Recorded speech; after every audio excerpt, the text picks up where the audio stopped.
And on the back end of the week, a lot of our staff will be on the road recruiting. So open it up. Looks like we got a bunch of people that are taking a bye week this week. You mentioned working on yourself. What are some of the areas that you'd like to see improvement this week? Communication, in two of the phases for sure. Alignment, assignment, and technique from there. Everybody's got to be tied in together, and there's a lot of good things that we've done here in the early part of the year that we did last Saturday, but there's certainly some areas we got to get better at as well. Does how you approach the bye week change at all with having two this year and having one so early compared to previous seasons? It's different. It's been a long time since I've had two during the course of the year. Early part of it, certainly need to continue to improve fundamentals, technique, and as you get to the second one, I'll probably look a little bit more at the health of your roster and being intentional on making sure that you're ready for that last run. You still anticipate getting Hurd and Campbell back for Arkansas, and when you look back at Larry Johnson and Dane, what did they look like on tape? There's a lot of good things that both of those guys did. There's some things that we can be cleaner in. Some of that is communication that gets to them. Some of it is them. Structural change that we saw during the course of the football game too. Those guys being a little bit better, adjusting at it. All in all, a lot of really good things helped us get a win. So, got to continue to improve. That's them and all of us. Yeah, I feel like we'll have both of those guys when we get to Fayetteville. Can you just talk about how impressed you are by the play of Ricky Gibson, Jermon McCoy at the corner spot? It feels like those guys are playing really good football right now. Those guys have played really good football. They played really well the other night. Jalen McMurray's played really well. We got some young guys that continue to come along.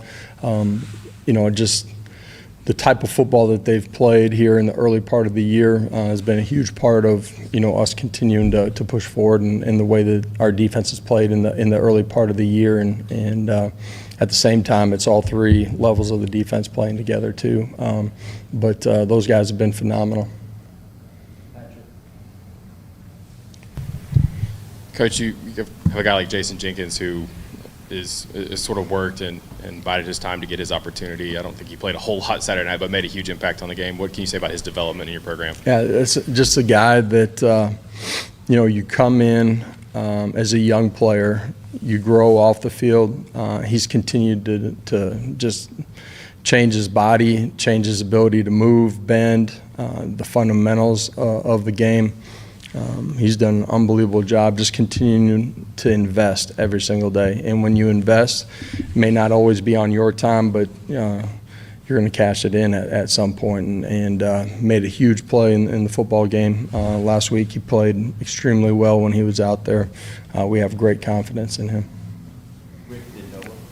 This is certainly a bye week question, but just what was your experience like on Sunday night at the concert? And do you feel like, being able to put your brand in the spotlight in a different kind of way, just what sort of advantageous ways do you see that? Yeah, there's very few nights during the season where you get a chance to do something like that. So it was a lot of fun. Obviously, a tremendous artist, right? But he was just so welcoming. When we got to the stadium and his family there, it was a really cool experience.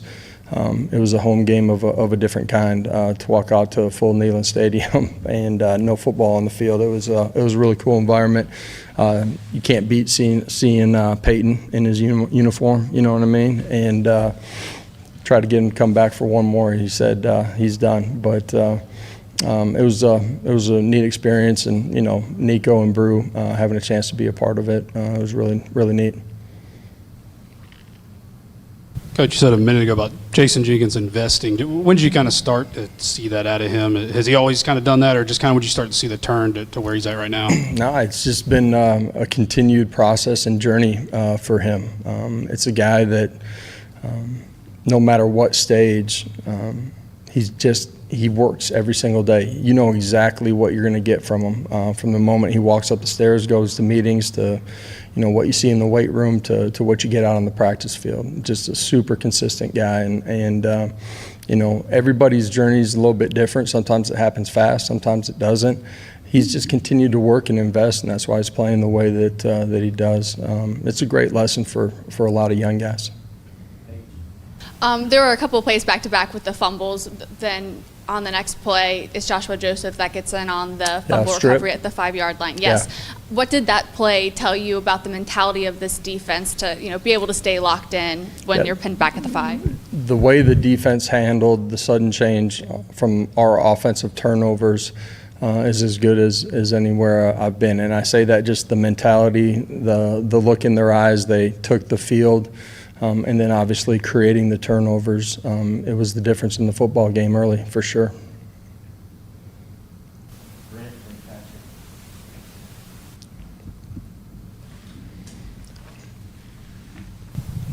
As a longtime play caller and now head coach, is there a different mentality when you don't have to outscore or don't feel like you have to necessarily outscore your opponent every game? Does that change as a head coach from a management and long-term view of your team this year? Well, I think every game, you've heard me say it, right? You play the same game 10 times on the same day. It unfolds differently. There's just so many variables within it.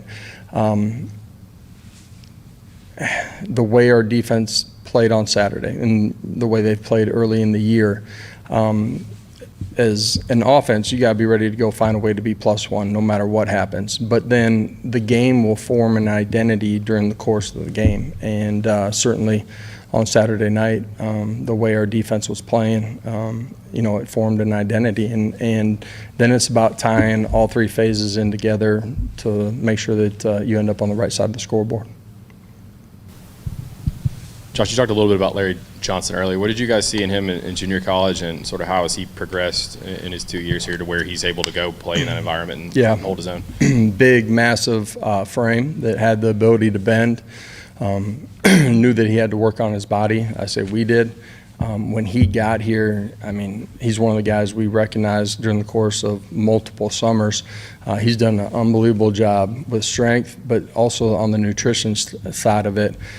He's a guy that works extremely hard, growing to learn and understand the game. And, he's just continued to climb since he's gotten here. Really proud of how he's invested, how he's worked, and now having an opportunity to get some playing time. Looking back at the Oklahoma game, do you like how the staff handled the receiving rotation? Would you like to get more guys in, some guys on the field longer? Perfect how it is. Talking about the wide receiver position? Yeah, the rotation. Well, the game, we planned on using some 12 personnel, and as the game went on, we got into more of it. So, again, it's all a part of how the game, the identity gets formed during the course of the football game. And you have a plan going into it, but then you also got to be able to adjust during the course of it. You mentioned the game ball would go in your office. I'm wondering if you've found a spot for it yet. Have not found a spot for it, but at some point she'll go up there. Had a couple of late hit type things that were kind of maybe questionable calls. I'm going to get you into all that. But Which ones are you talking about? Like Arion, that type of thing. But my Okay. point is how do you I don't want to get fined. how do you coach? How do you continue to tell them that, hey, keep making that play, but also be cognizant that you got to be smart about it? Yeah, we use teachable moments from across the country, college football, NFL football, every Monday during our team meeting when we're debriefing the game, but also how we can be smarter as a football team. We show some of the things that happen, while we're playing too, and you gotta play fast, you gotta play physical, you gotta be aggressive, but you gotta be on the right side of it, and in some ways you gotta understand how the game's going to be called. From an official's perspective, also understanding that they're human too. Last two, Rick and Ryan. Coach, obviously Arkansas coming up, but with the open date, will you have a chance to look in on Georgia, Alabama, with both of those teams also on the schedule this year? I have not planned my Saturday yet with my kids, so at some point I'll sit down and watch some ball, and would assume I get a chance to watch a little bit of that one. Hopefully my daughter takes me out on the golf course and beats up on me. Josh, what have you thought of how Elijah Simmons has played so far, and where has he progressed? from last year? Well, set the tone with the first play of the football game, just violent and destructive. He played that way all night long.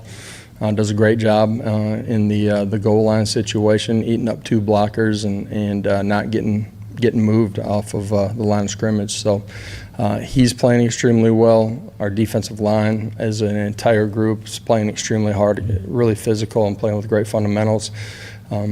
Elijah's a guy, like when we first got here, just his ability to bend has continued to improve, which makes him an even more powerful, functional football player. And he's a guy that, like a couple of the other guys that I talked about today, just exactly what you're getting, man. He's a really mature guy, and when he comes out on the practice field, he's ready to work. Thank you. Thank you all.